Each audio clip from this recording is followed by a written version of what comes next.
Hi, we're over down here in San Antonio, Texas at the CompTIA Breakaway. Welcome to On the Record. I'm here today with Gary Gillam, who's the Vice President of Channel Development for Xerox, a name that everybody knows. As a matter of fact, I was just looking at your card, and it's a name that I know people know too well because they tried to coin it and say that it's not your word anymore, but it's a verb. It's a verb. That's right. And so I remember that campaign. I loved it when it says, "How many R's are there in Xerox?" That's right. Yep. Remember that one? Yep. I do remember that one, and we want to make sure that in fact Xerox is a verb, and that they're producing all their documents on our equipment. We have no problem with that. Absolutely. Anyway, first of all, what's your involvement with CompTIA? So it's been a long-standing involvement. In fact, it actually predates CompTIA. I've been around, as you know, for a long time. ABCD. Exactly. So, so I've had several opportunities to serve in the capacity of a board member. I was chairman of the association once. And right now I've got a real passion to really help in the Education Foundation. We've talked earlier about some opportunities. I know you've got real interest in things like war veterans, and that is a part of the targeted audience for the Creating Futures campaign. So I'm currently on the Education Foundation board. Yeah, which is great. And the Education Foundation board, so I guess we should just talk for 1 minute about the fact that it ties right back into the charitable part of CompTIA. That's a good point. In fact, Monday, a lot of the solution providers and sponsors that are in attendance at Breakaway came in a day early to participate in a charity golf event, and we raised about $250,000. And that is going to go into the Creating Futures campaign, which is all about bringing underrepresented populations into employment in the IT industry.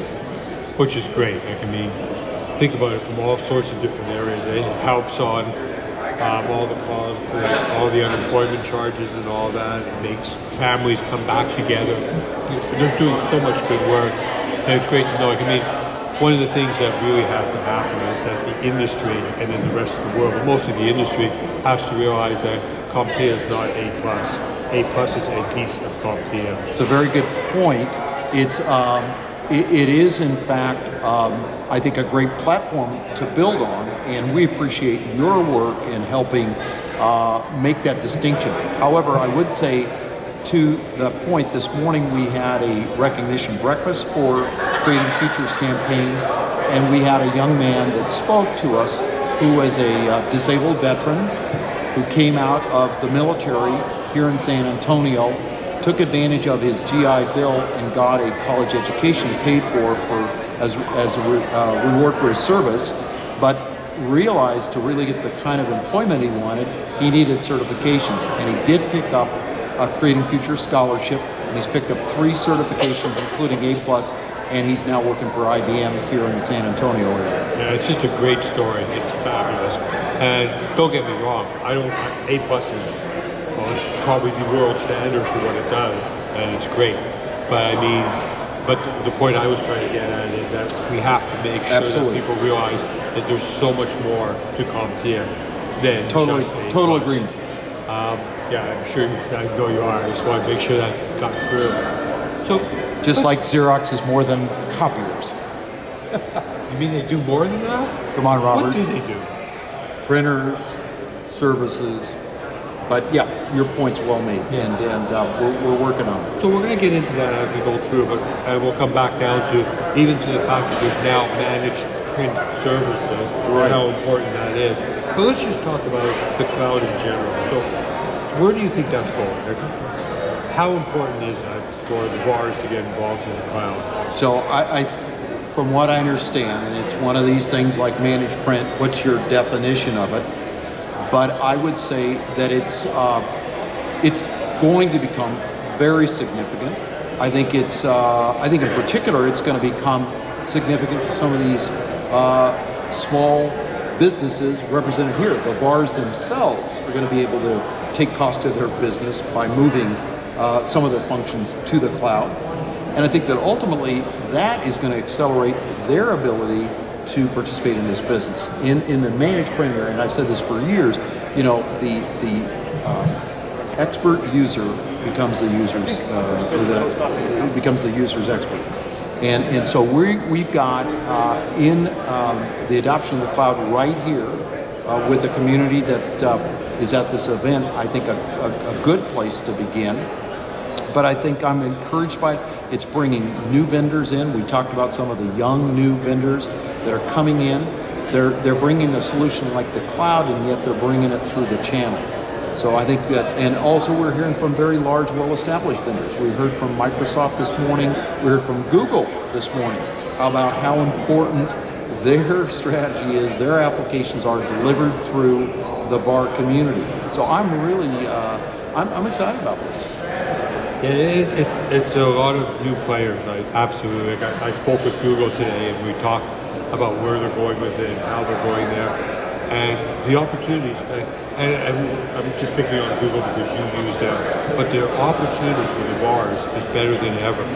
And the questions that I keep hearing, like I speak to a lot of resellers, is things like, well, managed services, managed print services, I'm losing control of my customer, I don't really need that, I don't understand this recurring revenue model, I don't understand this remote control stuff, I want to be there with my customer, I don't want to lose control of my customer. And the reality is, well, you tell me, you think they're losing control? You know, in some respects, and I'm a vendor, I believe I'm losing control because really, quite frankly, the VAR becomes the customer. That's what I'm really looking at. They're going in, the customers entrusting them, let's take managed print, with their fleet to come in and assess what the current state is, trust them to show them a direction to a more desired state, and looking to them, not really the vendors, to put it together. And so I would tell you I understand, and I have those conversations, and I've had those conversations many times in the last couple of days, that I really believe that nothing's further from the truth. I think it really underscores that the VAR is the brand, and with these customers, they're the ones that are going to come in, they're the ones that are going to be given that opportunity to do an assessment, like I said, put a strategy in place, and with our solutions, and I know several others out there, the customer relationship, the VAR is doing the billing, the VAR is doing the pricing, the VAR is doing the invoicing. It is transparent that in fact they're doing it in conjunction with, say, Xerox's PagePack program. So we're confident that we can put their minds at ease on that. So let me ask you a different question then. Of the VARs who are coming in and taking advantage of your managed print services, right, are most of them already managed service providers? Well, here's what I would say.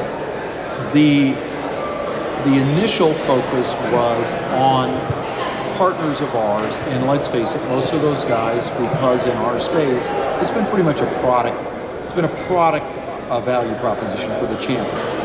And then the services were more of a break fix in nature. They had an opportunity to compete for attach, such as the supplies, but it wasn't an integrated solution like a managed print solution. And so we focused on the guys that were our initial partners, and I would tell you they're getting up to speed, but the guys that, to your point, were in a managed services model and saw this for what it was, what the value proposition was to the customer, the cost savings, the productivity gains, and then quite frankly the value proposition themselves versus selling a box. We really got up to speed with a lot of new partners very quickly, as opposed to bringing our legacy partners up to speed on the solution. So to be honest, more from the managed services people. That's been our experience today. And so, how many partners do you have now? What about? Okay, so we've just announced like the third addition, if you will, of PagePack. It's a multi-vendor solution. It really offers a fleet management opportunity, so really not just a click program, but a true cost per print management solution. That is really something that we're asking for a bigger commitment. We're doing a training that is 2 days of on-site and 12 weeks of mentoring and $4,000 registration fee. And we have been rolling that out now across the country. We've trained nearly 400, and we have 3 more cities coming up. And I think each one of those, there'll be about another 40, and they're oversubscribed. So I'm telling you, the economy has actually been our friend. People like yourselves giving me opportunities to describe the opportunity. People like the guys from Petizo that spoke earlier today and talked about the fact that over 50% of customers will be doing their hard copy business under a managed print solution by 2013. All of that is really just accelerating this kind of momentum. But the training is really important to go to the next step. I agree. So right now, if you look at the industry, there's about 12,000 people who become managed service providers. Yes. And I'm guessing, and I know it's kind of negative, but we're probably more than halfway through the ones that will ever become managed service providers. My guess is that what's going to end up happening is that the rest of those people out there who call themselves large, most of them are going to be relegated into a category of being a break-fix person or something like that, and stay in a position where they're never going to make any real, for the most part, they're not going to make a lot of money. A lot of them will be phased out, and we'll probably see a lot more business-oriented people come into the industry, because all of a sudden now, I could open up a business, and I can become a managed print service provider. I can become a managed service provider. I can help my customers go into the cloud, because I understand the business part of it. And it's becoming easier thanks to companies like, Autotask and ConnectLine. So you just said something really important that I failed to incorporate when you said, well, what about the risk to the VAR with going to something like managed print and losing the customer thing? You just hit the nail on the head. They're not at risk if they really are a trusted business advisor. At an event like this recently, I sat in on a CIO panel. And on the CIO panel, there were 5 guys there, and we said, why solution providers? Some of you guys are CIOs of fairly good-sized companies that we would absolutely send our guys in to talk to them. And he said, yeah, but that's the point. You would just come in when we had a specific need relevant to your specific area. We've got solution providers that know our business, their day in, day out, 24/7. So when we have a requirement around print, they're the guys that will bring guys like you in to solve our problem. Once the problem's solved and one of you gets the business, even you guys that get the business tend to go away until the next refresh cycle.